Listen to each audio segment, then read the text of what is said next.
Hi friends, welcome to motivational and educational ఛానల్కి స్వాగతం అండి.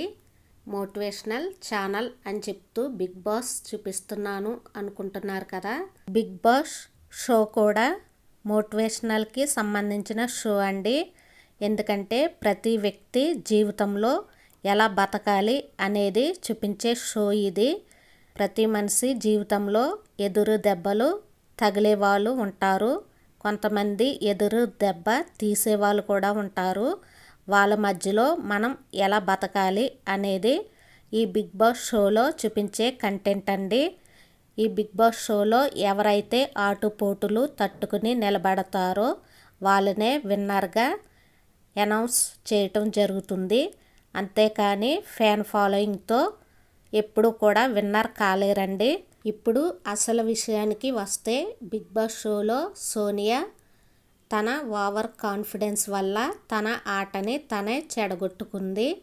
ఒకరి లైఫ్ని ఇంకొకరు చెడగొట్టలేరండి. ఎవరి లైఫ్ని వాళ్ళే చెడగొట్టుకుంటారు. దానికి నిదర్శనం సోనియా. తన ఓవర్ కాన్ఫిడెన్స్ ఒక ఎత్తు అయితే, తన చేసిన తప్పులు కూడా మరొక ఎత్తనే చెప్పాలి. నిఖిల్ పృథ్వీలతో ఫ్రెండ్షిప్ చేస్తూ ఓవర్గా హగ్గులు ఇచ్చుకోవటం, అది కూడా లిమిట్ లేకుండా హగ్గులు అనేవి ఎవరికి నచ్చలేదు. రెండవది, పృథ్వీ విష్ణుప్రియతో ఎక్కువగా మాట్లాడటం ఈమెకి నచ్చలేదు. సోనియాకి విష్ణుప్రియకి అస్సలు పడేది కాదు. ఇది కూడా ఒక రీజన్ అనే చెప్పాలి. ఈమెకి ఎవరైనా సరే తన వెంట ఉండాలి, కానీ తన మాత్రం ఎవరి వెంట ఉండకూడదు అనుకునే మనస్తత్వంతో బిగ్ బాస్ షోలో వ్యవహరించింది. ఇవన్నీ తన చేసిన తప్పులండి. దానివల్ల ఈ రోజున బయటకు రావటం అయితే జరిగింది. ఇంకా బిగ్ బాస్ బజ్ విషయానికి వస్తే, తన ఇంటర్వ్యూలో తన చేసిన తప్పుని ఒప్పుకోక ఇంకా దబాయిస్తూనే ఉంది. ఇది ప్రజలకి ఎవరికి నచ్చట్లేదు. ఈమెకైనా అర్థమవుతుంది, కానీ నటిస్తూ ఇంటర్వ్యూ అయితే కంప్లీట్ చేయటం జరిగిందండి.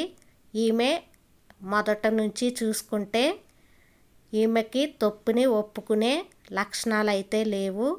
అలాగని తప్పు చేయలేదు అంటానికి లేదు.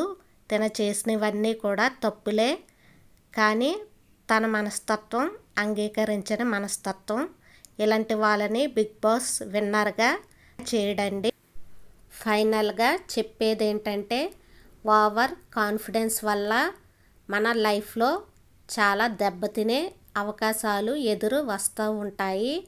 అందుకే మనం ఓవర్ కాన్ఫిడెన్స్ పెట్టుకోకుండా ఆ లైఫ్లో ముందుకి వెళ్ళగలుగుతాము. అది కాకుండా ఓవర్ కాన్ఫిడెన్స్తో నాకు తిరగలేదు అన్నట్లు వ్యవహరిస్తే, ఈ రోజున సోనియా చేసింది అదే. అందుకే ఈ రోజున త్వరగా బయటికి రావటానికి కూడా కారణం అదేనండి. ఎప్పుడు కూడా మనసుకి కాన్ఫిడెన్స్ ఉండొచ్చు, కానీ ఓవర్ కాన్ఫిడెన్స్ ఎప్పటికైనా దెబ్బే. ఇదేనండి నేను చెప్పాలనుకున్న మోటివేషనల్లో. నా ఛానల్లో ముందు చేసిన వీడియోస్ని ఒక్కసారి అబ్జర్వ్ చేయండి. నా వీడియోస్ అన్నీ కూడా లైఫ్కి సంబంధించిన మోటివేషనల్ వీడియోస్ మాత్రమే ఉంటాయి. అది కూడా లైఫ్లో మనం ముందుకు ఏ విధంగా, ఎటువంటి సమస్యలు వస్తాయి, దాన్ని ఎలా కాపాడుకోవాలి అనే వాటిపైనే నా ఛానల్లో ఉంటాయండి. ఒకసారి చూసి నచ్చితే సబ్స్క్రైబ్ చేసుకోండి. లైక్ అయితే ఇవ్వండి, మరి కొంతమందికి ఈ వీడియో చేరుతుంది. Thank you.